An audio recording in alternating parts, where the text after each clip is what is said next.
Boa noite, irmãos, a graça e a paz do nosso Senhor Jesus. Amém? Abra sua Bíblia comigo em Isaías 40. Isaías 40. Aleluia. Vamos ler lá a partir do versículo 12. Vocês vão perceber que todo o texto ele foi escrito aqui, foi feito com perguntas retóricas. Nas próprias perguntas aqui, vocês já vão perceber que tem a resposta. As respostas aqui estão embutidas no texto. Olha comigo aí, Isaías, capítulo 40, a partir do versículo 12. Diz assim a Bíblia: Quem mediu as águas na concha da mão, ou com o palmo definiu os limites dos céus? Quem jamais calculou o peso da terra, ou pesou os montes na balança, ou as colinas nos seus pratos? Quem definiu os limites para o Espírito Santo do Senhor, ou o instruiu como seu conselheiro? A quem o Senhor consultou que pudesse esclarecê-lo, e que lhe ensinasse a julgar com justiça? Quem lhe ensinou o conhecimento ou lhe apontou o caminho da sabedoria? Na verdade, as nações são como gota que sobra do balde, para ele são como pó que resta na balança. Para ele as ilhas não passam de um grão de areia. Nem as florestas do Líbano seriam suficientes para o fogo do altar, nem os animais de lá bastariam para o holocausto. Diante dele todas as nações são como nada, para ele são sem valor e menos que nada. Com quem vocês compararão Deus? Como poderão representá-lo? Com uma imagem que o artesão funde e que o ourives cobre de ouro para tal modela correntes de prata? Ou como um ídolo do pobre, que pode apenas escolher um bom pedaço de madeira e procurar um marceneiro para fazer uma imagem que não caia? Será que vocês não sabem, nunca ouviram falar? Não lhes contaram desde a antiguidade? Vocês não compreenderam como a terra foi fundada? Ele se assenta no seu trono acima da cúpula da terra, cujos habitantes são pequenos como gafanhotos. Ele estende os céus como um forro e os arma como uma tenda para neles habitar. Ele aniquila os príncipes e reduz a nada os juízes desse mundo. Mal eles são plantados ou semeados, mal lançam raízes na terra, Deus sopra sobre eles e eles murcham, um redemoinho os leva como palha. Com quem vocês vão me comparar? Quem se assemelha a mim? Pergunta o santo. Ergam os olhos e olhem para as alturas. Quem criou tudo isso? Aquele que põe em marcha cada estrela do seu exército celestial e a todas chama pelo nome. Tão grande é o seu poder e tão imensa a sua força que nenhuma delas deixa de comparecer. Por que você reclama, ó Jacó? E por que se queixa, ó Israel? O Senhor não se interessa pela minha situação, o meu Deus não considera a minha causa? Será que você não sabe? Nunca ouviu falar? O Senhor é o Deus eterno, o Criador de toda a terra. Ele não se cansa, nem fica exausto. Sua sabedoria é insondável. Ele fortalece o cansado e dá grande vigor ao que está sem forças. Até os jovens se cansam e ficam exaustos, e os moços tropeçam e caem. Mas aqueles que esperam no Senhor renovam suas forças, voam alto como águias, correm e não ficam exaustos, andam e não se cansam. Aleluia!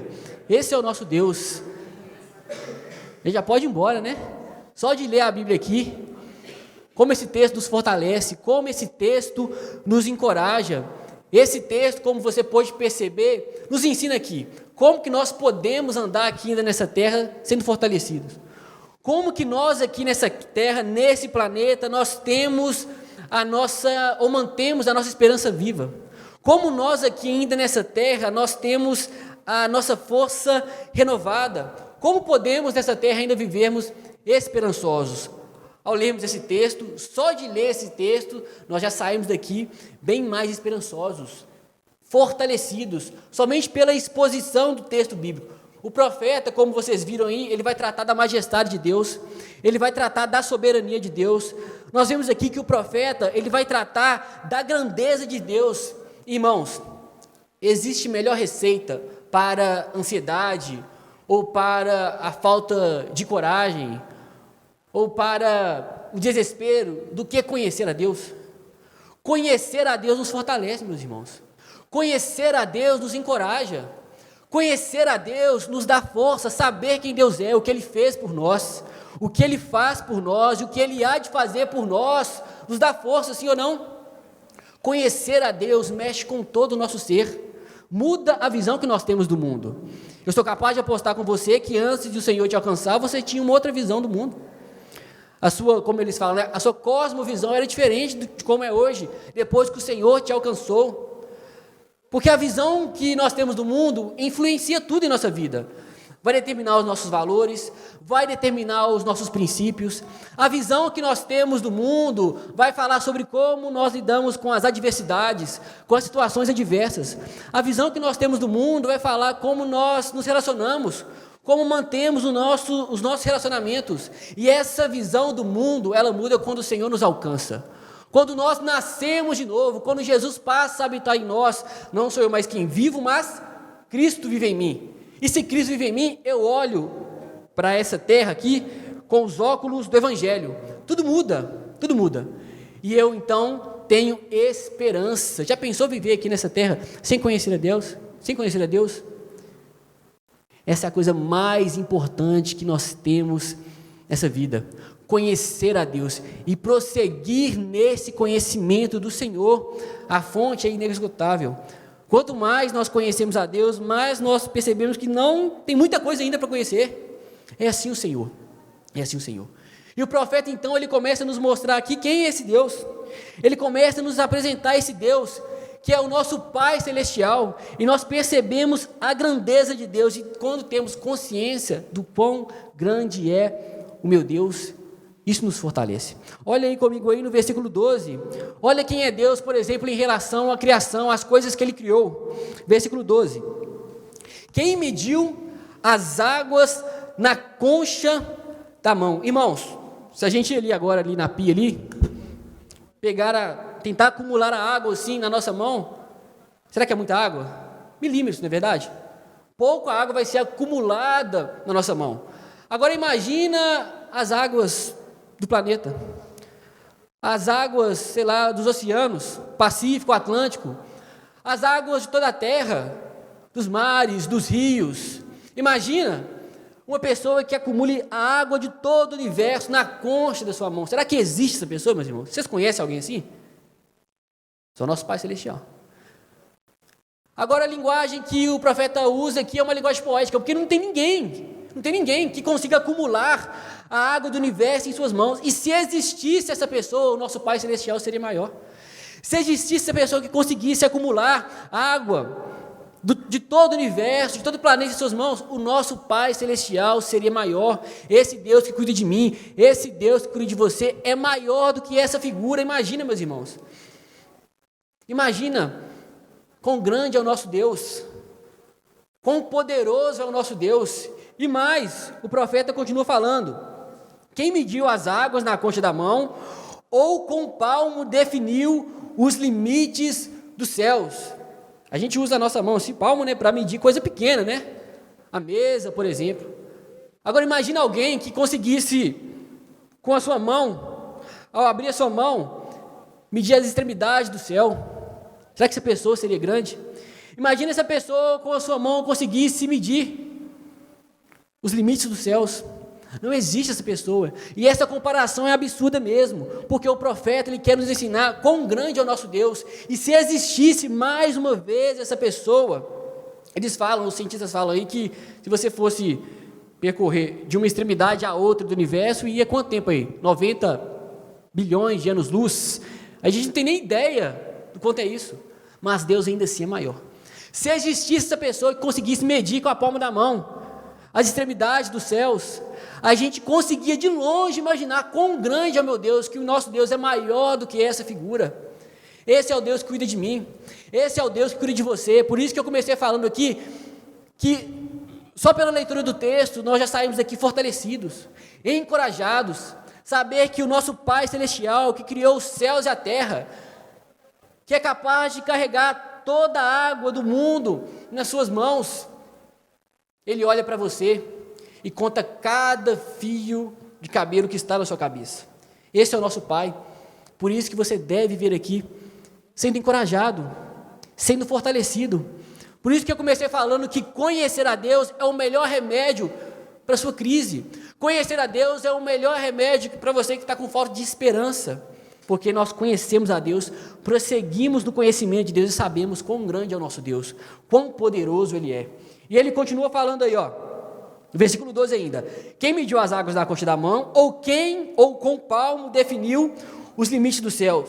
Quem jamais calculou o peso da terra, ou pesou os montes na balança e as colinas nos seus pratos? A balança aqui é aquela balança de precisão, que é usada para medir grão, né? Usada para medir grão. Perceba, meus irmãos, que se existe alguém tão grande que todo o peso da terra, os montes, as colinas, essa pessoa conseguisse medir como se tivesse medido um grão. Esse é o nosso Deus. Ele olha para as terras, para as colinas, e para Deus é como se fosse um grão. Essa pessoa, se existisse essa pessoa, ela conseguiria medir toda a terra, que seria para essa pessoa como um grão. Esse é o tamanho do nosso Deus. Esse é o tamanho do nosso Deus. E se Deus é tão grande assim, é todo poderoso, não é verdade?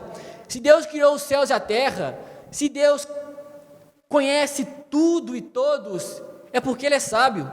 E Deus não somente criou todas as coisas, fez todas as coisas, mas Ele é o Deus que tem toda a sabedoria. Isso também nos encoraja, isso também nos fortalece, saber que a nossa vida está nas mãos de um Deus que criou os céus e a terra, mas também tem toda a sabedoria. Olha aí, versículo 13 e 14. Quem definiu limites para o Espírito do Senhor, ou o instruiu como seu conselheiro? A quem o Senhor consultou que pudesse esclarecê-lo? E quem lhe ensinasse a julgar com justiça? Quem lhe ensinou o conhecimento ou lhe aponta o caminho da sabedoria? Em outras palavras, onde Deus estudou? Qual que foi a escola de Deus? Qual que foi a faculdade de Deus? Qual que foi a pós-graduação de Deus, o mestrado, o doutorado, pós-doutorado? Quem que foi o professor de Deus, meus irmãos? Com quem Deus aprendeu? Ninguém. Deus sabe do presente, do passado, do futuro. O salmista vai dizer que Deus, Ele conhece, Ele sabe das nossas palavras antes que essas palavras nos cheguem à boca.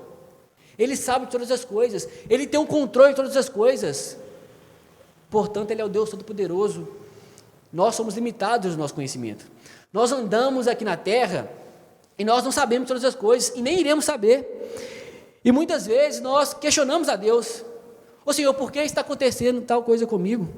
Ô Senhor, eu não entendo.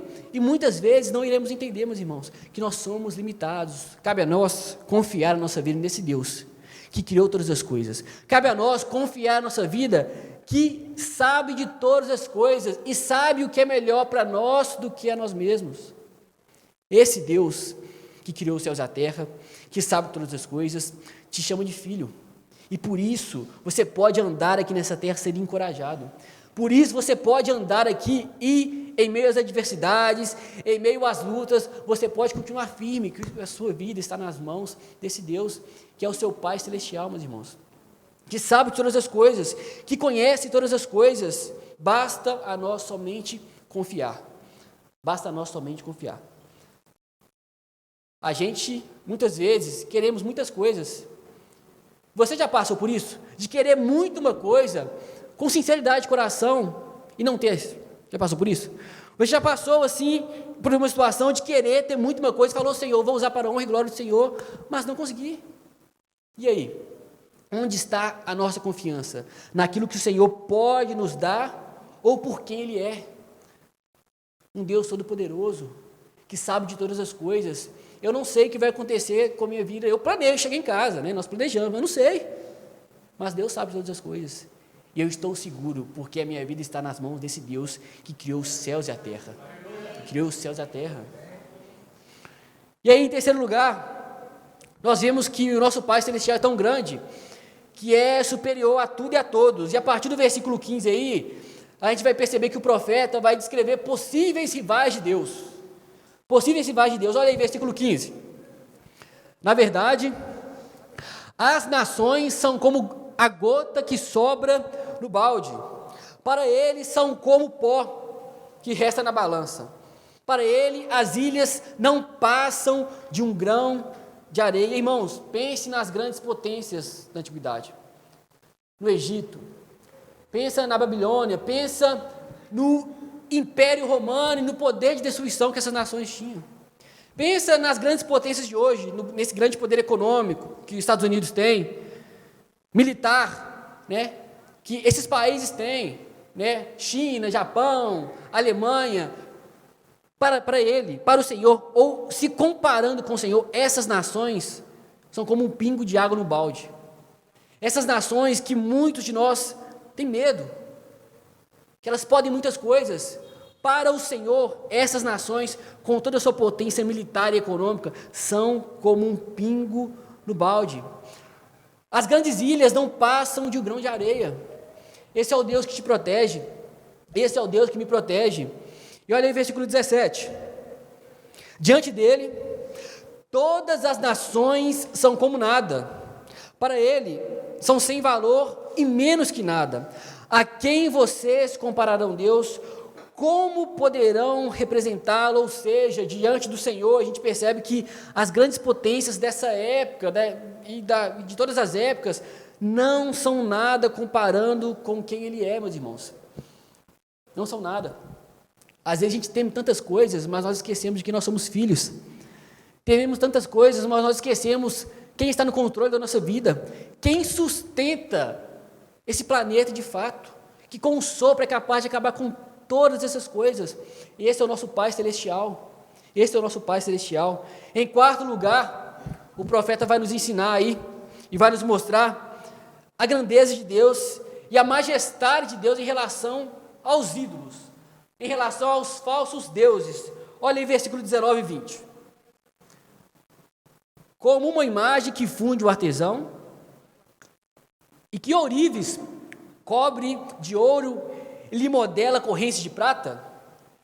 Com que vocês vão comparar o Senhor? Ou com o ídolo do pobre, que pode apenas escolher um pedaço de madeira e procurar um marceneiro para fazer uma imagem que não caia? Ele está falando aqui dos ídolos, que as pessoas construíam e não passavam de um pedaço de madeira. Esses ídolos, eles não se sustentavam, eles precisavam de um pedaço de madeira, de procurar um marceneiro para que essa imagem não caísse, para que essa imagem ficasse de pé.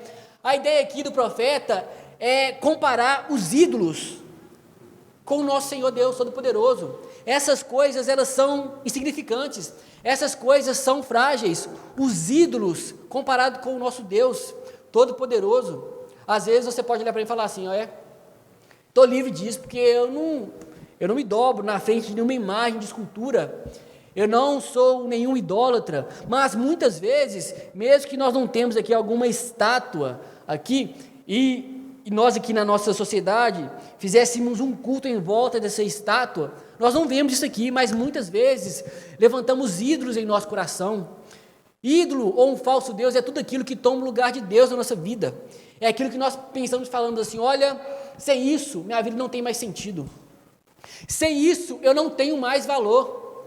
Sem isso não tem como continuar vivendo. Nós estamos idolatrando algo ou alguém, colocando nessa pessoa ou em alguma situação somente aquilo que Deus pode nos dar. Tem uma frase que a gente bem conhece, né? A gente já falou isso aqui muitas vezes, né? Que na nossa vida, né? no nosso ser, há um buraco do tamanho de Deus.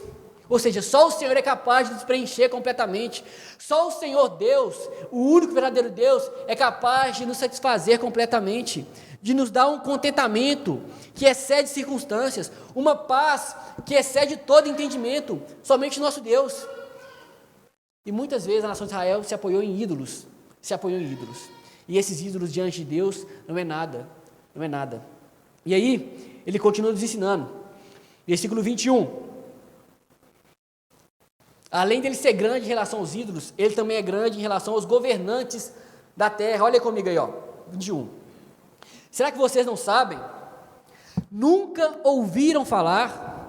Não lhes contaram desde a antiguidade? Vocês não compreenderam como a terra foi fundada? Ele se assenta no seu trono acima da cúpula da terra, cujos habitantes são pequenos como um gafanhoto. Ele estende os céus como um forro e os arma como uma tenda para neles habitar. Ele aniquila os príncipes e reduz a nada os juízes desse mundo. Mal eles são plantados ou semeados, mal lançam raízes na terra. Deus sopra sobre eles. Deus sopra sobre eles, e eles murcham. Um redemoinho os leva como palha. Ou seja, nem nações, nem imagens de idolatria, nem príncipes, nem juízes, pessoa alguma, instituição alguma, religião alguma se compara a Deus. São coisas inúteis se comparando com o nosso Pai Celestial. Por isso que o crente ele se fortalece quando olha para Deus. Ele olha para aquele governante que você muitas vezes pode não ter votado nele para ele estar lá, mas ele olha para Deus. Ele olha para aquele governante que está fazendo tanta coisa errada, mas ele olha para Deus. E esse governante não se compara ao nosso Deus, ao nosso Pai Celestial, que está no controle inclusive dele, dos que governam aqui essa terra, meus irmãos. Cadê os grandes reis da antiguidade? Cadê os grandes imperadores? Cadê, meus irmãos? Eles sobem, eles têm o poder, mas eles descem porque eles morrem. Só o nosso Deus é Rei dos reis e Senhor dos senhores. Só o nosso Deus continua reinando, só o reino do nosso Deus é eterno. As pessoas sobem, o profeta nos ensina. Mal eles são plantados ou semeados, mal eles lançam raízes. Onde essas pessoas estão? Os grandes imperadores. Mas o nosso Senhor continua no trono, e será assim eternamente. E esse Senhor que continua no trono, Ele olha para você, Ele olha para mim. Por isso, nós somos fortalecidos, por isso, nós somos encorajados, olhando para esse Deus, independente do governante, nós temos esperança, porque o reino do nosso Deus, Ele é eterno, Ele é eterno. E aí o Senhor continua nos instruindo. Olha as autoridades que Deus tem sobre todas as coisas. Olha, 25. Com quem vocês me compararão? Quem se assemelha a mim? Pergunta o santo. Ergam os olhos e olhem para as alturas. Quem criou tudo isso? Aquele que põe em marcha cada estrela do seu exército celestial, e todas as chama pelo nome. Tão grande é o seu poder e tão imensa a sua força, que nenhuma delas deixa de comparecer. Nós não sabemos a quantidade de estrelas que tem no céu, né? São bilhões também, eu não sei quantas são, né? Nós sabemos que são muitas. Há quem diga que tem mais estrela na terra do que areia, mais estrela no céu do que areia na terra. São muitas estrelas, e Deus chama cada uma pelo nome, meus irmãos. Bilhões, trilhões de estrelas, e Deus conhece cada uma e chama cada uma pelo nome. É claro que o profeta aqui está usando uma linguagem poética para nos mostrar o tamanho desse Deus. O tamanho desse Deus que é capaz de acumular toda a água do universo em suas mãos. O tamanho desse Deus que tem toda a sabedoria, sabe de todas as coisas, que com um sopro acaba com todas as nações, com todas as ilhas, se Ele quiser.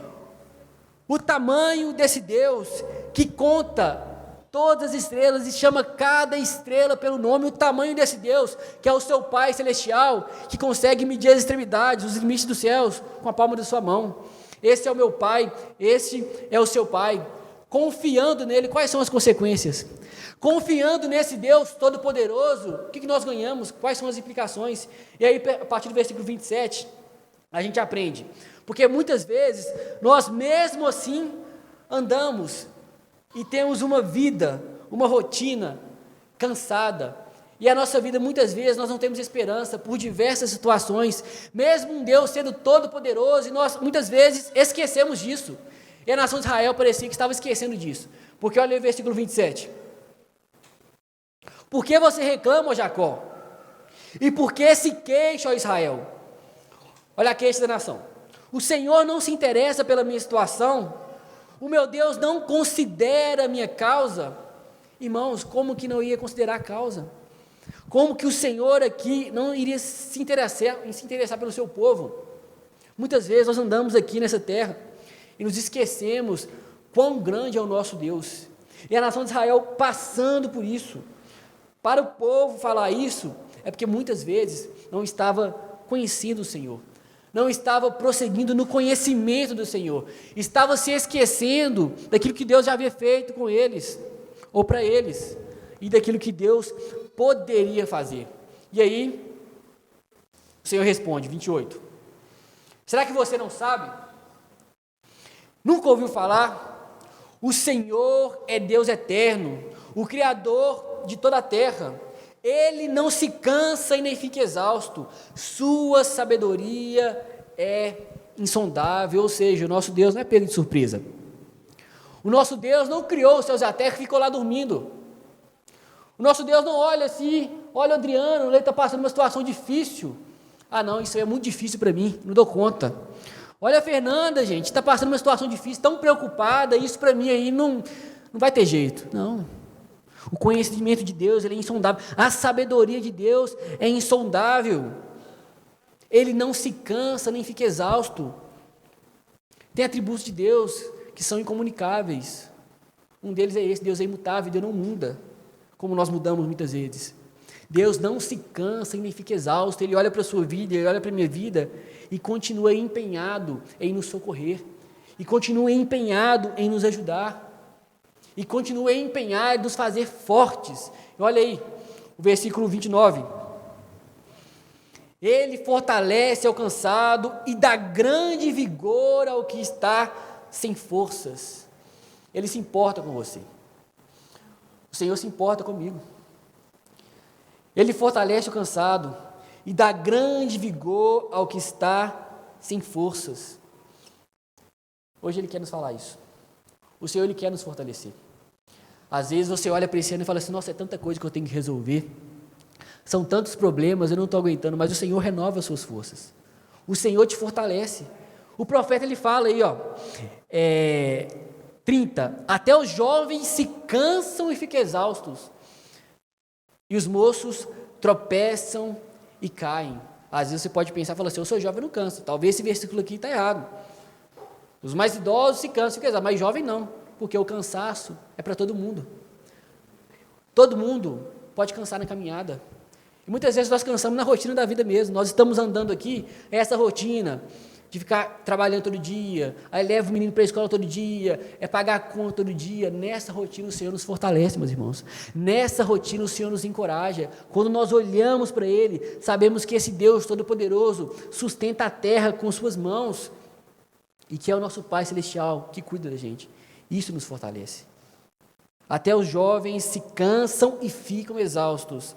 31, mas aqueles que esperam no Senhor renovam as suas forças.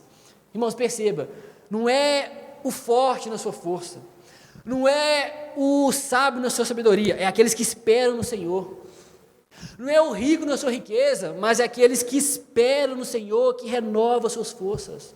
Não é nos seus contatos, não são os seus diplomas, não é a empresa que você dirige, é o que espera no Senhor, que tem a força renovada. Olha que interessante, meus irmãos. Isso nivela todos nós. Todos nós somos filhos do Senhor e temos a força que precisamos para romper aqui nessa vida, independente do momento que nós estejamos vivendo. O Senhor nos fortalece. O Senhor me fortalece. O Senhor te fortalece. Voam bem alto como águias. Correm e não ficam exaustos. Andam e não se cansam. Esse é o nosso Pai Celestial. Ele renova as nossas forças. E Ele é poderoso para isso. Será que você tem dúvidas que o Senhor é poderoso para isso? Para te fortalecer, para te encorajar? O Senhor criou os céus e a terra, como nós vimos aqui a exposição do profeta. O Senhor que fez todas as coisas, que controla todas as coisas. Esse mesmo Deus chama de Filho. Esse mesmo Deus nós podemos clamar Pai, que Ele venha ao nosso socorro. Ele venha ao nosso socorro. Amém, meus irmãos? Ele se importa tanto conosco, Ele nos ama tanto, e a maior prova disso é Ele que deu o Filho dEle para nos salvar. A maior prova do seu amor por nós é porque Ele nos resgatou do império das trevas. Estávamos condenados, estávamos mortos em nossos delitos, em nossos pecados. Se Deus não nos desse nada, meus irmãos, mais nada, Ele nos deu a vida eterna. E hoje é dia de lembrarmos disso, através da ceia do Senhor, da morte do Senhor e da sua ressurreição, que nos deu vida, e deu vida em abundância. Enquanto os nossos irmãos aqui, eles passam a ceia, vou pedir para quando você receber, enquanto nossos irmãos louvor, ele canta uma canção, e quando você receber, você pode ficar de pé, não fique calado não, ore ao Senhor, ore no seu coração, clama ao Senhor. Quando você receber, você pode levantar, e enquanto nossos irmãos louvam ao Senhor, você pode orar em nome de Jesus.